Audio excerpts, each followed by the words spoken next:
Donc, un bonsoir à tout le monde. Bonsoir, merci. On ne présente pas l'imprésentable. C'est plus une question de vantage, mais c'est la réalité. Mon nom est sur l'écran, donc vous savez qui parle. Le virus. Et comme je dis tout à l'heure, j'ai dû appeler Sharon Ngo-Sophie en privé pour lui demander de me lancer un panel parce que normalement ça c'est un direct qui est. Sharon, mute-toi un peu, s'il te plaît, Bruce, excuse-moi. Sharon, mute-toi, s'il te plaît, merci. Merci beaucoup. Normalement, moi j'avais prévu lancer mon propre panel, mais suite à certaines choses qui se passent, j'ai préféré le faire ici sur la page de mes deux grandes sœurs.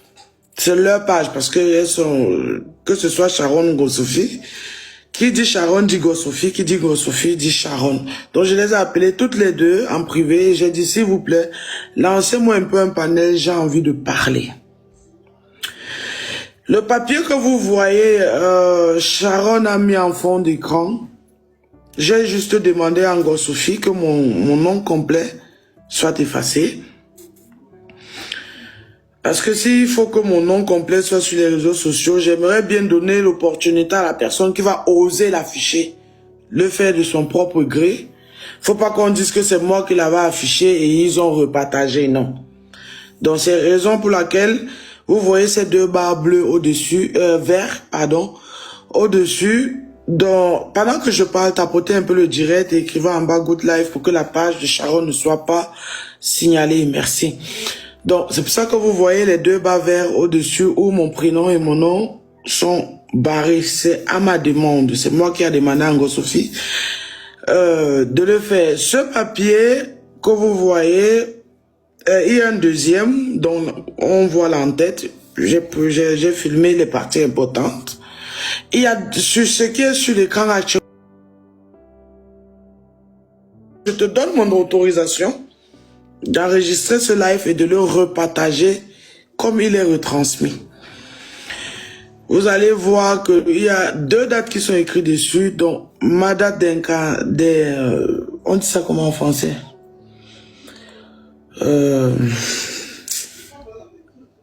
Quelqu'un peut m'aider là? On dit ça. Ma date de quand j'ai été bon, quand je suis... Quand tu as été incarcéré. Incarcéré, merci d'incarcération, merci beaucoup. Et ma date de libération, vous pouvez voir, j'ai été incarcéré le 8 octobre 2024 et j'ai été libéré le 5/12/2024. Bon, la prison m'a offert 3 jours parce que normalement c'est demain que je devais sortir. Mais je suis tout sorti 3 jours avant, c'est leur loi. Parce que suite à la bonne conduite, parce que la vérité bonne a dit, j'ai pas vécu mal de tentations où je me faisais attaquer déjà d'abord à cause de ma peau. Vous êtes sans ignorer que nous les Africains, quand on se retrouve au milieu des Blancs, on nous traite toujours de nègres qu'on sort. Bon, moi encore, en plus, qui est corporellement, je vais dire dodu, ou bien comme beaucoup de gens aiment bien m'appeler, bulldozer.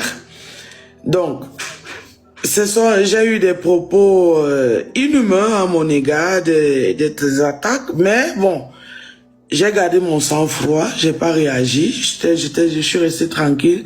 Ce qui fait que suite à la bonne conduite, j'ai eu 3 jours de plus qui ont été offerts par la maison c'est-à-dire la prison. Donc, le nom de la prison, j'ai aussi envoyé ça à Ngo-Sophie, c'est la deuxième capture d'écran.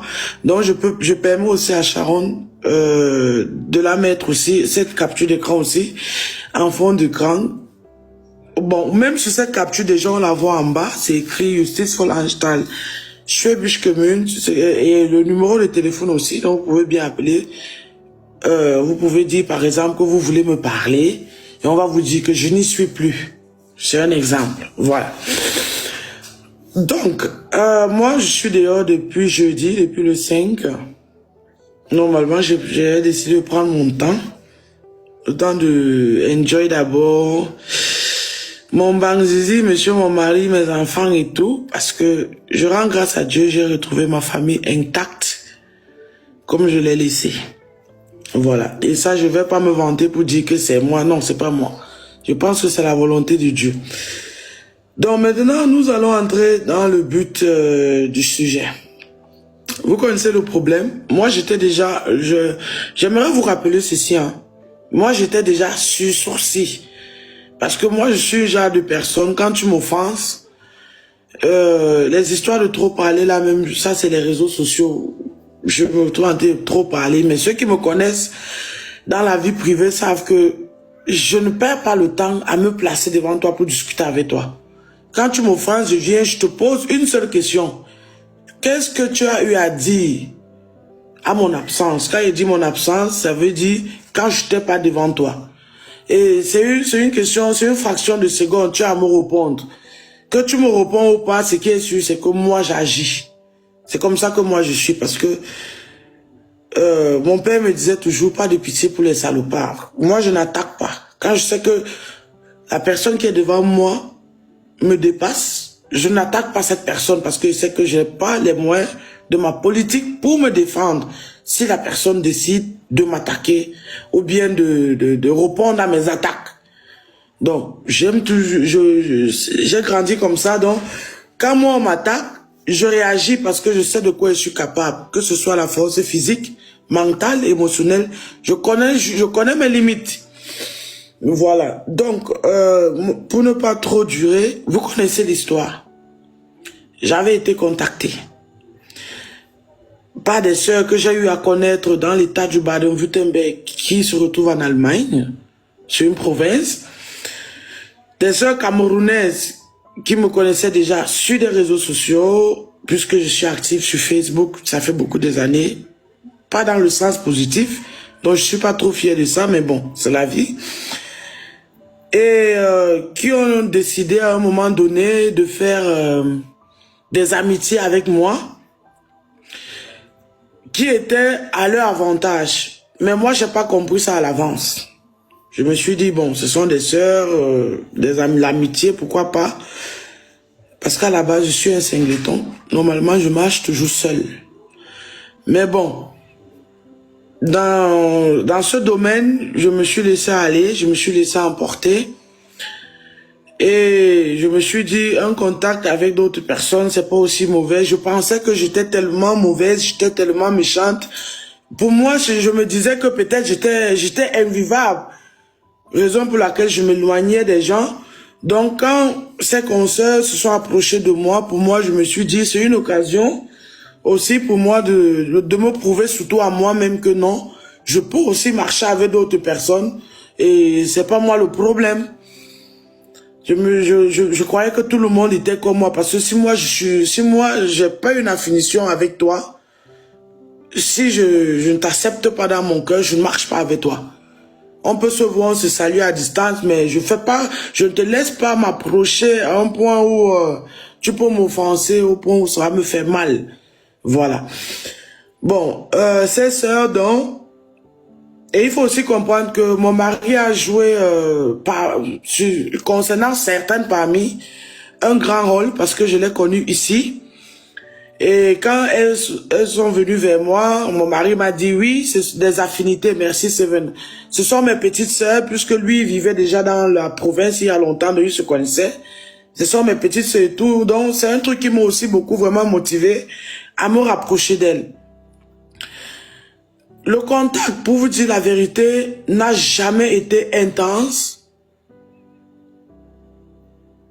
avec une. Donc, pour moi, c'est la tête. Je vais prononcer les noms, hein. Vous allez m'excuser. Parce que là, vous savez, quand le serpent t'a déjà mordu, tu n'as plus peur de mourir. Je suis déjà morte. Non, prononce, Lydie, prononce. Il n'y a pas que tu ne prononces pas, prononce. Là, Nadine Mungo, pour moi, c'était la tête de l'histoire. Quand elle m'avait approché, j'ai demandé à mon mari, tu la connais? Il m'a dit oui, c'est ma fille. Son mari, c'est mon petit. Bon, je me suis aussi, j'ai laissé les émotions jouer et je me suis vraiment approché vers elle En ce moment, elle venait d'ouvrir un bar dont elle avait besoin de moi pour faire sa pub, la publicité. En dehors de ça même, pour pouvoir donner de l'élan à son bar. Donc, suite à sa demande à me rencontrer, à fonctionner avec moi, j'ai accepté. Et puisque mon mari m'avait confirmé que c'est une de ses petites sœurs et que le mari de la dite concernée, donc Nadine Mungue, était aussi un de ses petits, donc pour moi je me sentais en sécurité, ce qui fait que en me rapprochant d'elle, je me suis rapproché d'elle d'un cœur ouvert, comme on dit à cœur ouvert. Je suis allé vers elle dans son bar, on a causé, elle m'a dit ce qu'elle voulait de moi, je lui ai donné ma réponse en retour que bon, dans ce cas on va faire un partenariat. Donc elle a accepté, ce qui fait que quand j'ai commencé à faire sa pub sur les réseaux sociaux, j'ai précisé que nous sommes en partenariat. Chacune de nous avait son domaine à gérer. Et ça, c'est quelque chose qui devait suivre des semaines plus tard sur contrat pour qu'après, il n'y ait pas de problème entre nous. Mais pour un début, moi, j'ai lancé, on a parlé. Je me suis dit, c'est une femme, c'est une mère d'enfant comme moi. Pourquoi elle va me mentir? Pourquoi elle va solliciter mon aide, ma présence dans quelque chose qu'elle a dépensé, son argent, si elle n'est pas sincère? Alors, j'ai pris ça comme ça et c'est comme ça que je me suis lancé. J'ai commencé à faire sa pub, je l'aidais à traduire. Quand son bailleur l'appelait pour la menacer, je traduisais, je parlais avec le bailleur. Il comprenait qu'il y a une personne qui parle la langue, qui connaît la loi, qui est longtemps sur le territoire. Je faisais mes brochettes, donc même mon mari m'a soutenu dans cette étape, pour vous dire vrai. C'est lui qui sortait, il partait dans la boutique des Turcs, achetait la viande de bœuf et les gésiers de poulet. Il revient, il paye, il achète les bambous là pour piquer ça, les condiments, puisque je venais d'accoucher notre deuxième fille en ce moment. Il rentre, il m'aide à nettoyer, à découper, à saisonner, on prépare, on s'assoit, on pique, il braise pendant que moi je suis couché et me repose. Et après je porte une partie de bouchette, je ramène dans le bar de Nadine Mungue et l'autre je déposais dans un autre bar dont je tente. Et je naviguais entre les deux bars, surtout les week-ends. Je laissais pour la semaine, mais les week-ends, j'étais présente aussi parce que ma présence devait jouer un rôle en tant qu'une personne qui est connue sur les réseaux sociaux. Donc, et ça aidait les deux personnes, hein, puisque quand je fais le direct, ils se présentent dans le direct. Oui, Virus, notre star, elle est là et tout. Il y a beaucoup de gens qui m'aiment et qui aimaient vraiment me voir. Et je ne vais pas vous mentir que, par exemple, chez Tantia, le week-end, quand j'étais là, il arrête la musique, il prend le micro, il fait la publicité, il dit il y a les brochettes bien pimentées, il y a les gésiers de porc, les gésiers de poulet, pardon, et les brochettes de viande de bœuf. Il donne les prix, il dit la personne qui les vend, qui les a préparés, c'est Virus Lydia, donc dirigez-vous vers elle pour passer vos commandes. Et je n'ai jamais amené les brochettes chez Tantia sans les avoir vendues. Chaque vendredi et chaque samedi, je vendais les brochettes de 150 €. Par contre, chez Nadine Mungue, donc je déposais et où je passais même plus le temps, malgré que je venais d'accoucher, les brochettes que je lui laissais, même elle ne parvenait pas à finir à les vendre. Donc, en fin de semaine, j'étais obligé de les récupérer et les consommer, pas les gésiers de bœuf bouillon chaud dégage, les gésiers de poulet, pardon. Je finissais par les consommer moi-même avec mon mari et ma famille, mais je refaisais les autres. Bon, un jour, son bailleur l'a appelé et il a menacé qu'il devait la chasser à cause des bruits et ses clients qui n'arrêtaient pas de pisser à l'entrée du bar. C'est un bar, moi je pars à l'endroit, je refilme l'endroit, vous allez voir. Les gens habitent au-dessus et le bar était en dessous et d'ailleurs il y avait... Tapoter le live pour qu'on ne signale pas. Il y avait un coup, donc... ne signale pas. Et ces clients masculins se permettaient de pisser là à l'entrée. Et vous connaissez en été, quand tu pisses dehors, les odeurs de ça. Donc,